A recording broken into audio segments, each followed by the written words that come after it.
नमस्कार दोस्तों, एक बार फिर से आपका स्वागत है हमारे YouTube चैनल में। और यहाँ मैं आपको वो जानकारी देने की कोशिश करूँगा जो कि आपको अभी कहीं पर भी देखने के लिए नहीं मिलेगी और बिल्कुल भी ऑथेंटिक जानकारी मैं आपको दूंगा, बिल्कुल भी टाइम पास नहीं किया जाएगा। तो आज मैं आप लोगों को बताने वाला हूँ कि ये जो चॉइस फिलिंग होने वाली है उसका जो आदेश आया है उसको हम देखने वाले हैं कि एक्चुअली उसमें आदेश में है क्या। कोई भी स्टूडेंट, कोई भी पर्सन जल्दबाजी में चॉइस फिलिंग ना करे, पहले अच्छे से अपना आदेश को रीड कर लेते हैं, उसको समझ लेते हैं पॉइंट बाय पॉइंट, उसके बाद में ही हम चॉइस फिलिंग के लिए अप्लाई करेंगे। तो देखिए, ये आज की तारीख में यहाँ पर आदेश आया हुआ है। इसका नॉर्मली विषय दिया गया है कि शैक्षणिक सत्र 2024-25 में शासकीय विद्यालयों में रिक्त पदों के विरुद्ध आवेदकों हेतु शाला विकल्प चयन के संबंध में। तो अपन सीधा पॉइंट पर आते हैं कि इसमें देखिए स्पष्ट क्लियरली बोल रखा है कि आवेदक द्वारा guest faculty management system portal पर शाला विकल्प चयन हेतु की जाने वाली कार्यवाही, यानी कि इस पोर्टल पर जाकर के हम क्या क्या कार्रवाई करेंगे इसके बारे में पॉइंट वाइज आपको बताया गया है। देखिए, इसमें इन्होंने बिल्कुल क्लियरली बता रखा है कि आवेदक जिनके पास सत्यापित स्कोर कार्ड उपलब्ध है एवं आधार ई-केवाईसी है, वह लिंक का प्रयोग कर लॉगिन करेंगे। सबसे पहले हमें लॉगिन करना है। इसके बाद हमें क्या करना है, आवेदक को सर्वप्रथम अपनी प्रोफाइल प्रदर्शित होगी जिसमें वह अपनी फोटो अपलोड करेंगे। ठीक है, अपलोड फोटो का साइज 300 KB से अधिक का नहीं होना चाहिए।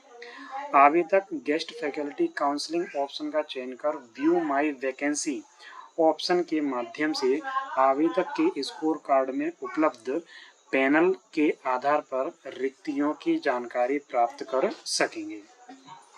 यहाँ हमें पैनल की जानकारी मिल जाएगी कि कहाँ पर पैनल उपलब्ध है। नेक्स्ट पॉइंट में आपसे ये कह रहा है कि अतिथि शिक्षक हेतु संभावित रिक्तियाँ पोर्टल पर आवेदक के लॉगिन पर जिलेवार, ब्लॉकवार, पैनलवार प्रदर्शित होंगी, जिसमें अतिथि शिक्षक रिक्त कोड एवं रिक्तियों की संख्या भी प्रदर्शित होगी। यानी कि जैसे अभी तक हम सर्च करते आ रहे थे, बिल्कुल वैसे ही हमें सर्च करना है। जैसे कि हम डिस्ट्रिक्ट वाइज, ठीक है, ब्लॉक वाइज पैनल हम देख सकते हैं जिसमें अतिथि शिक्षकों की रिक्त कोड जो है हमें मिल जाएंगे कि हम एक स्कूल में कितनी जगह खाली है।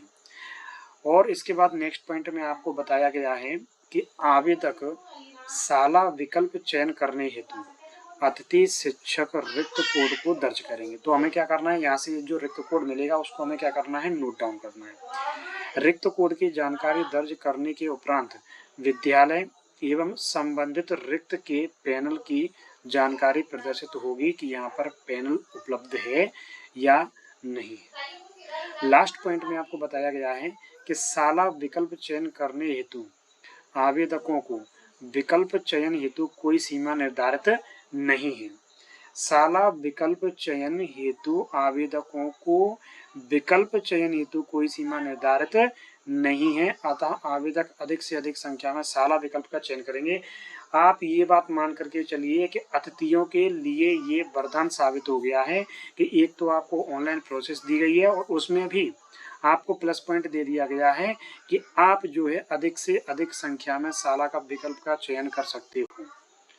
इसके बाद नेक्स्ट पॉइंट आपको दिया गया है कि आवेदक द्वारा शाला विकल्प चयन करने के उपरांत जानकारी में त्रुटि होने पर त्रुटिपूर्ण शाला के विकल्प को डिलीट कर सकेंगे, किंतु आवेदक शाला विकल्प चयन की जानकारी लॉक करने के उपरांत जानकारी में किसी भी तरह का संशोधन नहीं होगा। यानी कि लॉक एक बार आपने कर दिया तो फिर आप उसमें कोई भी संशोधन नहीं कर सकते।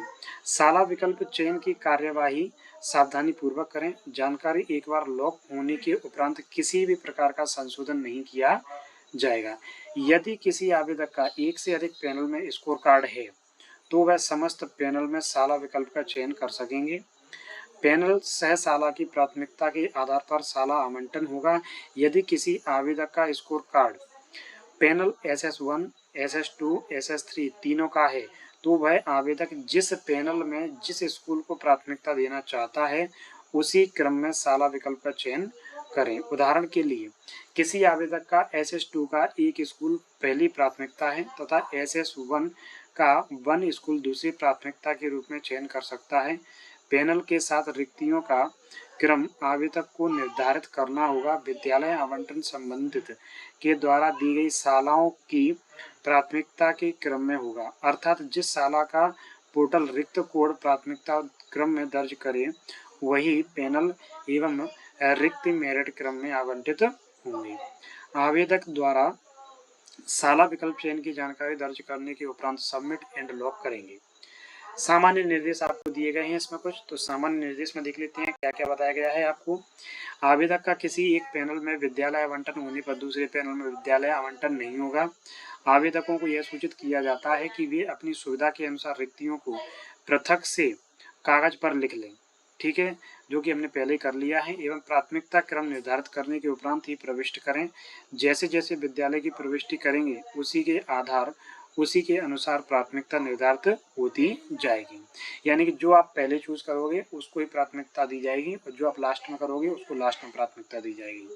अतिथि शिक्षक हेतु रिक्तियां परिवर्तनशील होंगी, जैसे नवीन शिक्षक की पदस्थापना, स्थानांतरण, उच्च पद प्रभार, सेवानिवृत्ति, मृत्यु, अन्य कारण से अतिथि शिक्षक हेतु रिक्तियां परिवर्तनशील होंगी। ये जो परमानेंट टीचर होते हैं, गवर्नमेंट टीचर हैं, उनकी वजह से आपके अतिथि शिक्षकों की रिक्तियों में परिवर्तन हो सकता है। कारण आपको यहाँ पर दिए गए हैं, किसी का ट्रांसफर होता है, किसी का प्रमोशन होता है, कोई चार्ज लेता है, कोई रिटायर हो जाता है, किसी की डेथ हो जाती है, या कोई भी कारण हो सकता है, उसकी वजह से आपकी ये रिक्तियों में परिवर्तन किया जा सकता है। अतः किसी रिक्त विशेष पर अतिथि रखे जाने की बाध्यता नहीं होगी। इस हेतु अतिथि शिक्षक कोई क्लेम दर्ज नहीं कर सकेंगे। विद्यालय में नियमित शिक्षक की पदस्थापना होने पर अतिथि शिक्षक की सेवाएं स्वतः ही समाप्त होंगी। विद्यालय आवंटन प्रक्रिया के समय पोर्टल पर प्रदर्शित रिक्ति के विरुद्ध की ज्वाइनिंग की रिक्वेस्ट शाला प्रभारी को पोर्टल के माध्यम से की जाएगी। देखिए यहाँ आपको डेट के बारे में भी बताया गया है कि आवेदक द्वारा पोर्टल शाला विकल्प चयन करना होगा 4/9 से 9/9 तक, यानी कि 4, 5, 6, 7, 8, 9 केवल 6 दिन मिल रहे हैं आपको।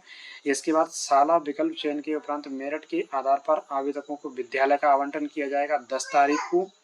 इसके बाद आवेदकों द्वारा आवंटित विद्यालय में उपस्थिति देनी होगी 11 तारीख को।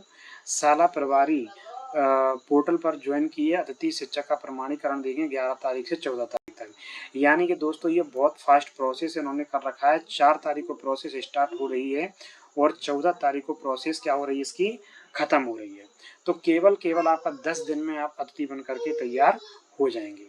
ठीक है, तो जानकारी आपको पसंद आई होगी और आप इस वीडियो को ज़्यादा से ज़्यादा शेयर करिएगा, सब्सक्राइब करिएगा और ईमानदारी के साथ में जिसको ये वीडियो अच्छा लगा हो प्लीज़ चैनल को सब्सक्राइब जरूर कर दीजिएगा। आपका बहुत बहुत धन्यवाद।